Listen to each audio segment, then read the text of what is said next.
Wildcats. I am Charlotte Argumedo, and these are your announcements for the week of October 5th.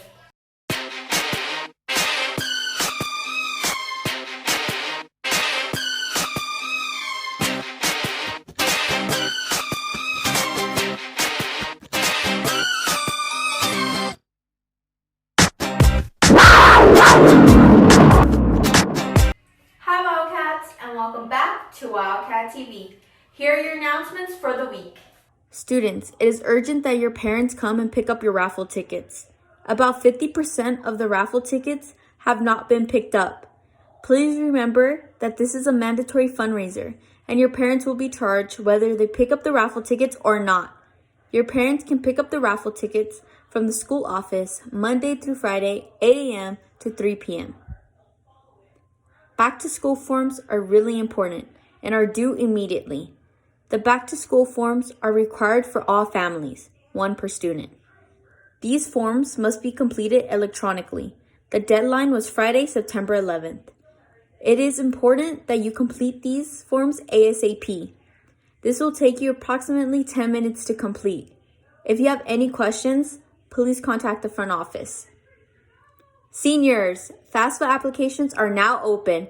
Regardless of which college you're applying to, you want to apply for FAFSA. If you have any questions about applying for financial aid, please contact Mrs. Gordon. The end of quarter one is approaching, and that is on October 6th, which is tomorrow. If you have any questions regarding any assignments, please contact your teachers about it by today. You will not be able to do anything about your grade after October 6th. Credit recovery courses are now available. If you have classes that need to be made up, please contact Mrs. Silva at your earliest convenience. Classes are $200 per 5 credits, which equals to 1 semester class. Students, please make sure that you're being organized with your emails so that you do not miss out on any important information. Make sure to read all emails, even if it is simple Google Classroom posts. Your emails are currently the only best way for the school to be able to communicate with you. This week is Respect Life Week. Here's Mrs. Feldman with more information regarding that. Hi everyone. October is Respect Life Month. The topics regarding the dignity of human life are not theoretical or political. They are personal because they affect our lives and the lives of our families and friends. To create a world where every person is loved, each person must spread kindness, mercy, and an authentic understanding of being part of the human family. Over these past few months, we have seen civil unrest and chaos spread across our country. Now more than ever, people of faith must be the voice of reason as we seek unity and spread mercy. This year, the topics to be discussed during Respect Life Week are forgiveness and mercy, post-abortion healing, human trafficking, mental health, adoption, and racism. Our hope, and the hope of your local and universal church, is that these topics enlighten and remind us that at the heart of each issue is the human person. Thank you for that, Mrs. Feldman. Now here's NHHS with another Hispanic Heritage Month update. Hello ladies! As this is the last week of Hispanic Heritage Month, it is important that we highlight our motto, all contributions matter and all voices matter. Even though this month is about to end, we still continue to honor the different and unique cultures that are evident in Hispanics and Hispanic Americans. To end the month on a high note, this week we are focusing on traditional dances from Costa Rica and Venezuela and of our own alumni who have made a mark in the world as Hispanic Americans. One of the traditional dances of Costa Rica is known as folkloric dancing, in which the men and women wear traditional attire. For instance, women wear dresses and colorful skirts, which are utilized in order to show a better effect when dancing with their partner, whereas men toss colored scarves and standing hats. The music for folkloric dancing is composed from pre-Columbian instruments, and these dances are known to be seen at parties or any cultural festivals and events, which serve as a representation for their culture. Maria Elena Salinas graduated from our school in 1973. She continued her education at East Los Angeles Community College and the University of California, Los Angeles. She began her journalist career as a reporter for the Spanish-language television station KMEX, Channel 34 in Los Angeles. She became the anchor of the national Spanish language news program Noticiero Univision in 1987. She is the founder at the National Association of Hispanic Journalists and was inducted into the Hall of Fame in 2016. Another student is Maria Andrea Davalos, a graduate from our school in 1990. She received a bachelor's degree from the University of California, Los Angeles, and Juris Doctorate from Loyola Law School in Los Angeles. Maria was a deputy city prosecutor in Long Beach from 2000 to 2006. From 2006 until her judicial appointment in 2016, she was a deputy district attorney at Los Angeles County District Attorney's Office. Maria was appointed to the California Supreme Court in 2016. What an accomplishment. Most of Venezuela's dances originated in Europe in the 19th century, but some originated in the Caribbean and others have African origins. The traditional national dance would be the joropo. The joropo is a musical style resembling the fandango and an accompanying dance. It has now come to mean a type of music and dance that identifies with Venezuelans. Another student who also not only puts Latinas at the top but also our school is Lorena Davalos, who graduated in 1996. She is one of the Latino national security and foreign policy leaders, a senior international relations officer at the U.S. Department of Labor in the Bureau of International Labor Affairs, Office of Child Labor, Forced Labor, and Human Trafficking.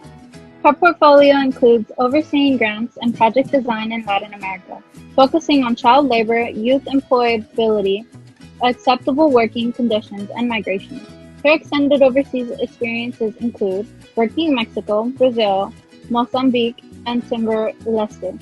Other than serving the community, she speaks English, Spanish, and Portuguese at home with her kids and continues to learn Japanese and French. How inspiring she is a role model to all. Today that it is 2020, we can see the great rainbow of Hispanics and Latinos that constitutes almost 60 million people in the United States. These are identified with Mexican roots, Central American roots, South American roots, Caribbean roots, or other Spanish cultures. There is no doubt that throughout our history, this nation has been enriched by all those who call the United States home. For this reason, Sociedad Honoraria Hispánica has wanted to reaffirm the commitment that every citizen has to build a bright future with hope and full of opportunities for Latinos, their families, and the country in which we live. After all, it does not matter where you were born. What matters instead is that you are a good person. All contributions matter. All voices matter. For the update NHHS, so today we decided to interview a couple of students on how they felt about their child that they just recently had a couple of weeks ago. Thank you for joining us today. I'm going to ask you two ladies questions about the trials that took place a couple of weeks ago. Let's begin. The first question is, were you nervous when doing the trials? I wasn't nervous because I was confident to walk in and show the coaches what I had. To be honest, I actually was a little nervous because me being a freshman, there were obviously seniors and juniors who had more experience than I am. But eventually, once I got there and I started practicing, I wasn't as nervous. The second question is, does it hurt getting hit by the volleyball? You get used to it. There's bruises that you can get, but all you just need to do is be ready for the ball. I personally have gotten hit in the head multiple times by a volleyball, and to be honest, yeah, it does hurt, but eventually you do get used to it. You guys have like a quick story you guys want to tell us about how you got hit by the ball? Funny story. I was in club season and we were serving back and forth and I was a middle blocker. And before the game started, we usually do this thing where we share halftime in the court. And we were serving and I turn around to face the net and then the ball hits my eye. So during the whole game, I had only vision from one eye because the other one was hurting for me to open it, and I ended up getting a black eye after that. Once I was at a volleyball tournament and I got hit in the head with the volleyball and I actually got a bruise on the right side of my head and I couldn't play anymore. Well, ladies, that must really hurt. Back from the brink and is looking to put this one into the history books. That's point for Yale. Carolina finally pushed one through Sterling. Brown Sterling! Did you see that? Here comes the spark straight to the man! The man! The legend! His teammates help him to his feet. No! They raise him heavenward!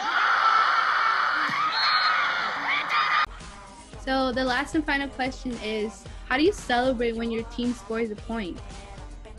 how we celebrate when one of our teammates scores a point is we go in the center of the court on their side and we huddle and say fast encouraging words to each other like nice one, or we'll just say do it again, and we just do it in a positive way.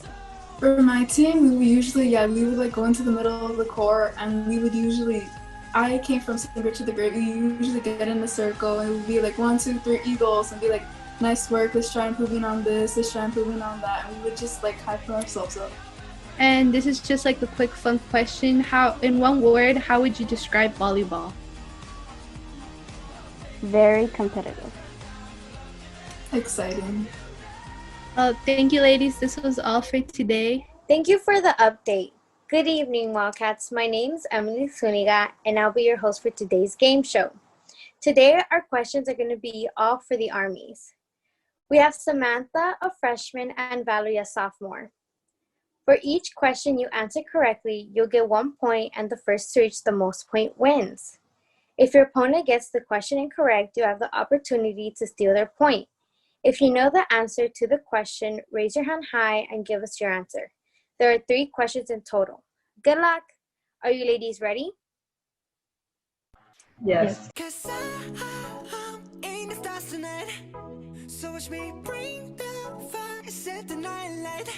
The first question is, what year did BTS debut? Samantha? 2013. That is correct. Second question. What is going to be their new album called? Samantha? B. That is correct. And the last question is, what is the color that Armies and BTS share together? Valerie? Purple. That is correct. Congratulations to Samantha. Thank you for tuning in. Stay safe, wash your hands, don't forget to wear your mask. Have a great day. Go Wildcats. Congratulations, Samantha! This week we asked one student, what are 3 tips you want to give to students who have responsibilities during the school day? Hi everyone, I'm Lydia and I'm a sophomore here at Bishop Conady. A way to balance your chores and your school is, in my opinion, what I do every day is I finish all my classes, which is like usually ends up at like 1:55 or 2. And then I do all my chores, whether it's like vacuuming, cleaning my room, or washing dishes. And after I finish that, I do my homework and I finish all that mostly at like 7 p.m. And I go to sleep early, so this should help other people who maybe don't go to sleep early. But I think it will really help you guys, and hope you guys take my tip. Well, Wildcats, this wraps up episode 7 of Wildcat TV. If any of you are interested in coming out on a Wildcat TV episode, please feel free to reach out to Ms. Silva in regards to your interests. Thank you, Wildcats, and I'll see you next week for another weekly update.